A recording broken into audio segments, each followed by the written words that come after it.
Air India ఫ్లైటా అమ్మో అనే పరిస్థితి ఇప్పుడు నెలకొంది. ఏ విమానంలో ఎప్పుడు ఎలాంటి సాంకేతిక సమస్య తలెత్తుతుందో, అసలు టైం ప్రకారం ఆ జర్నీ సాఫీగా సాగుతుందో లేదో అనే టెన్షన్ ఇప్పుడు ప్రయాణికుల్లో నెలకొంది.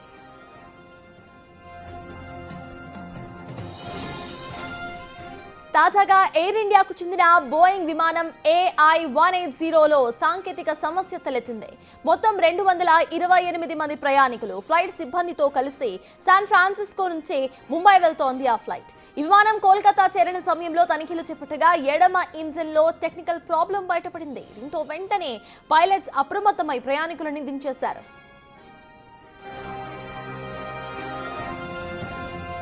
అహ్మదాబాద్ నుంచి లండన్ వెళ్లాల్సిన ఎయిర్ ఇండియా ఫ్లైట్ AI-159లో కూడా సాంకేతిక సమస్య తలెత్తింది. టేకాఫ్ కు ముందే సమస్య గుర్తించడంతో సర్వీస్ ను రద్దు చేశారు. అటు ఢిల్లీ నుంచి పారిస్ వెళ్లాల్సిన AI-143 ఫ్లైట్ ను రద్దు చేశారు.